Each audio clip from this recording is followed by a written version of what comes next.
تھی اور آپ کے بیٹے کی موت واقع ہوئی. یہ ایک بہت بڑا حادثہ تھا اس وقت، کیونکہ عرب میں نرینہ اولاد کی بڑی ویلیو تھی. آپ صلی اللہ علیہ وسلم کو اللہ نے بیٹیاں دیں، بیٹا نہیں دیا، اور بیٹا دے کے اٹھا لیا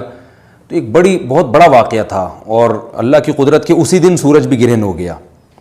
تو عرب یہ کہا کرتے تھے، زمانہ جاہلیت میں یہ بات مشہور تھی کہ کوئی بہت بڑا دنیا میں واقعہ ہوتا ہے تو سورج یا چاند گرہن ہو جاتے ہیں.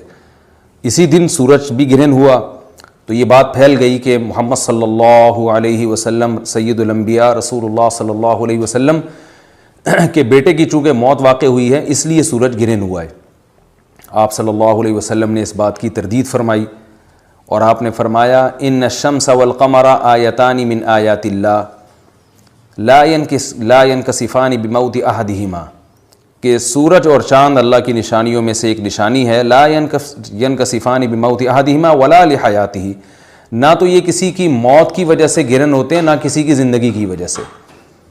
بل یخوف اللہ بہما عبادہ، اللہ ان کے ذریعے اپنے بندوں کو ڈراتے ہیں. یہ بخاری مسلم کی حدیث ہے،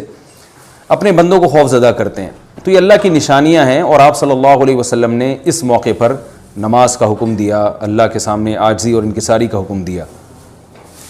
دیکھیے یہاں ایک بہت اہم پوائنٹ کی بات ہے ان لوگوں کے لیے جو اسلام کے خلاف ہیں، جو محمد صلی اللہ علیہ وسلم سرور دو عالم سید الانبیاء صلی اللہ علیہ وسلم کو سچا نبی نہیں مانتے.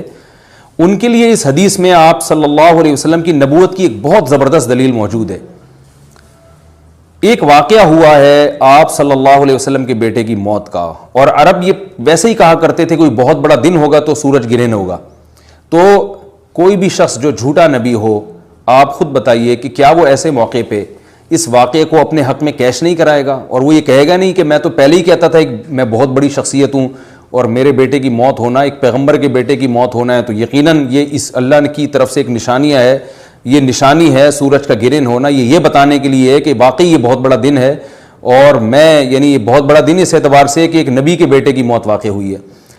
لیکن آپ صلی اللہ علیہ وسلم نے یہ سب نہیں کیا اور آپ نے بتایا کہ سورج اور چاند کے گرہن ہونے کا کسی کی موت یا زندگی سے کوئی تعلق نہیں. اور آج سائنس نے بھی ثابت کر دیا ہے کہ یہ ایک سائنٹیفک حقیقت ہے کہ جب زمین اور سورج کے درمیان چاند آ جائے تو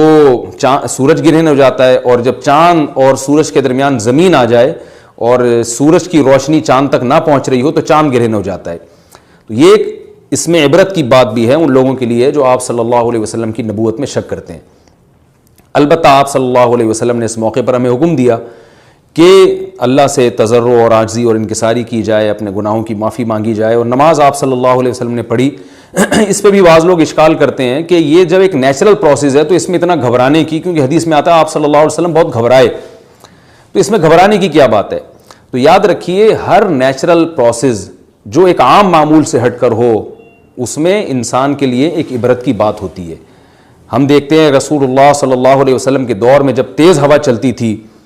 اور بارش سے پہلے ہوا چلا کرتی تھی تیز ہوائیں، تو آپ صلی اللہ علیہ وسلم گھبرا کے مسجد کی طرف دوڑتے، عاجزی انکساری کرتے،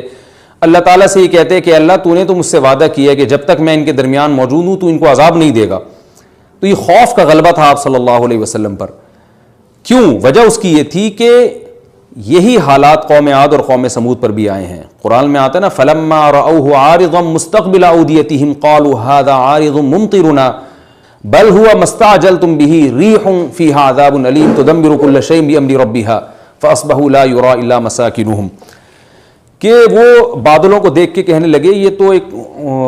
ایک معمول کے مطابق بادل ہیں جو برسیں گے اور بارش ہوگی. تو پیغمبر نے کیا کہا کہ یہ بارش نہیں ہے بلکہ یہ وہ عذاب ہے جس کی تم جلدی کیا کرتے تھے، اور اس میں ایک ایسی ہوا ہے جو اللہ کے حکم سے ہر چیز کو ہلاک کر دے گی. اور پھر ان پر ایک ہفتہ عذاب آیا اور قرآن کہتا ہے کہ وہ ایسے پڑھ کے ہلاک ہو گئے کہ فَتَرَى الْقَوْمَ فِيهَا صَرْعَىٰ كَأَنَّهُمْ أَعْجَازُ نَخْلٍ خَاوِيَةٍ، اے مخاطب اگر تو ان کو دیکھتا تو ایسے لگتا کھجور کے تنے ہیں جو اوندھے پڑے ہوئے ہیں. تو ایسے ہوا نے ان کو تہس نہس کر دیا. تو یہ عام معمول سے ہٹ کے جب بھی اس کائنات میں کوئی تغیر آتا ہے تو وہ اللہ کی نشانیوں میں سے ایک سائنٹیفک حقیقت بھی ہے، اس کی ایک لاجک بھی ہے، لیکن اس کے ساتھ ساتھ اللہ کی نشانیوں میں سے ایک نشانی بھی ہے. اور ایسی نشانی ہے جس سے ہمیں ڈرنا چاہیے کہ اللہ تعالیٰ کو اختیار ہے وہ جب چاہے سورج کی روشنی چھین لے، چاہے کسی بھی طرح سے چھینے. اور یہ بھی ایک سائنٹیفک حقیقت ہے جو آپ صلی اللہ علیہ وسلم کی نبوت پر جس نے ایک مہر لگا دی ہے کہ سورج اور چاند کا گرہن ہونا، اگرچہ اس کی ایک لاجک ہے کہ چاند سورج کے سامنے آ جائے تو سورج گرہن ہو جاتا ہے، لیکن اس بارے میں جو ہماری تحقیق ہے، جو سائنسدان کہتے ہیں کہ یہ وقت یعنی خطرے کا وقت ہوتا ہے، سورج سے ایسی خطرناک ریز نکلتی ہیں جو نقصان کا سبب بن سکتی ہیں، تبھی بعض حضرات سورج کی طرف دیکھنے سے بھی منع کرتے ہیں، اور یعنی نظام میں تھوڑی ایک عام نارمل روٹین سے ہٹ کے اس کائنات کا نظام چلتا ہے، تو اس لیے یہ اس کائنات کے لیے، زمین کے لیے ڈینجرس ہو سکتا ہے، اور جو گریوٹی اور جو کشش کا نظام ہے اس میں بھی خلل واقع ہوتا ہے۔ تو ایسا نہیں ہے کہ یہ بالکل ایک نارمل کنڈیشن ہوتی ہے اور اس کا کوئی نقصان ہی نہیں ہے، یہ بالکل غلط ہے، اس میں نقصان کا بہرحال خطرہ ہے، اور اس بات کا امکان موجود ہوتا ہے کہ قدرت انسانوں سے انتقام لے یا انسانوں کو نقصان پہنچائے۔ اور ویسے بھی جن کے دلوں میں اللہ کا خوف ہوتا ہے وہ تو ویسے ہی اللہ کے وَهُم مِّن خَشْيَتِهِ، قرآن مجید میں اللہ تعالیٰ کے ارشاد ہے کہ مشرکین بار بار یہ سوال پوچھتے تھے قیامت کب آئے گی کب آئے گی، اللہ فرماتے ہیں لیکن جو مومنین ہیں ان کو اس سے غرض نہیں ہے کہ کب آئے گی، والذین آمنوا مشفقون منہا، وہ تو قیامت سے گھبراتے ہیں کہ پتہ نہیں ابھی نہ آ جائے۔ تو جس کے دل میں اللہ کا خوف ہوتا ہے اس کے زندگی گزارنے کا طریقہ کچھ اور ہوتا ہے، وہ بات بات پہ اللہ سے ڈرتا ہے، اس کو اللہ سے ڈرنے کا بہانہ چاہیے، اس کو توبہ کا بہانہ چاہیے۔ تو اس بحث میں پڑھنا کہ یہ تو ایک لاجیکلی ایک سورج کی روشنی غائب ہو جائے گی، وہ ٹھیک ہے، یہ سائنسدانوں کا شعبہ ہے کہ کیوں غائب ہو رہی ہے، ماہرین فلکیات کا شعبہ ہے، لیکن اہل ایمان کا جو کام ہے اس موقع پر، ان کا جو وظیفہ ہے وہ یہ کہیں کہ اللہ کی نشانیوں میں سے ایک نشانی ہے، اللہ اپنی قدرت دنیا میں دکھاتا ہے کہ میں یہ بھی کر سکتا ہوں چاہے کسی بھی طریقے سے کروں، تو ہمیں اس موقع پر بہرحال اللہ کے سامنے جھکنا چاہیے، اپنے گناہوں سے معافی مانگنی چاہیے، اور وہی عمل کرنا چاہیے جو رسول اللہ صلی اللہ علیہ وسلم نے ہمیں بتایا ہے۔ اور اس بارے میں جو توہمات پھیلے ہوئے ہیں اس سے بھی ہمیں اجتناب کرنا چاہیے، جیسے نبی صلی اللہ علیہ وسلم نے عربوں کے وہم کو دور کیا ہے، بھائی اس کا کسی کی موت اور زندگی سے کوئی تعلق نہیں ہے، تو اسی طرح آج کل لوگوں میں ایک سورج اور چاند گرہن ہونے کے بارے میں وہم بھی بہت ہے کہ پتہ نہیں کیا ہو جائے گا، حاملہ عورتیں نہ نکلیں، فلانا نہ کرے، اور فلانا خربوزہ نہ کھائے، اس موقع پر کسی نے تربوز کھا لیا تو یہ ہو جائے گا، الٹی الٹی باتیں پتہ نہیں کیا کیا مشہور ہیں، یہ خربوزے تربوز کی تو میں ویسے ہی مثال دے رہا ہوں۔ تو کوئی بھی چیز جب کہنی ہو تو پوری طرح سے اس کی ریسرچ کریں۔ مجھے نہیں پتا حاملہ عورت کو فائدہ ہوتا ہے نقصان ہوتا ہے سورج گرہن ہونے سے، لیکن اگر نقصان بھی ہوتا ہے تو اس کی کوئی مستند دلیل ہونی چاہیے آپ کے پاس، ایسے ہی سنی سنائی باتیں آگے نقل نہ کریں۔ تو بہرحال ہمیں جو کرنے کا کام ہے، جو رسول اللہ صلی اللہ علیہ وسلم نے بتایا ہے، وہ کام بخاری اور مسلم کی حدیث کے مطابق نماز ہے، انفرادی بھی ہے، جماعت سے بھی ہے، مستحب یہ ہے کہ جماعت سے نماز پڑھی جائے مسجد میں یا کسی بھی میدان میں، اور 2 رکعتیں امام پڑھائیں گے، اور اس میں سرن تلاوت بھی کر سکتے ہیں، جہری تلاوت بھی کر سکتے ہیں، دونوں رائے ہیں علماء کی۔ آج کل جہری کو اس لیے ترجیح دی جاتی ہے کہ صلاۃ کسوف میں جو رسول اللہ صلی اللہ علیہ وسلم کی سنت ہے وہ لمبی نماز ہے، تو لمبی نماز پڑھیں گے تو اگر آپ آہستہ آواز سے پڑھیں گے تو لوگوں کو تھکاوٹ کا احساس زیادہ ہوتا ہے، جہری پڑھیں گے تو تھکاوٹ کا احساس کم ہوتا ہے، تو اس لیے دونوں قولوں پہ فتویٰ دیا جاتا ہے، وہ ایک قول راجح ہے اور ایک میں آسانی ہے، تو آسانی اس قول میں ہے کہ جہری تلاوت کی جائے، اس میں لوگوں کو نماز میں کھڑا رہنا آسان ہوتا ہے،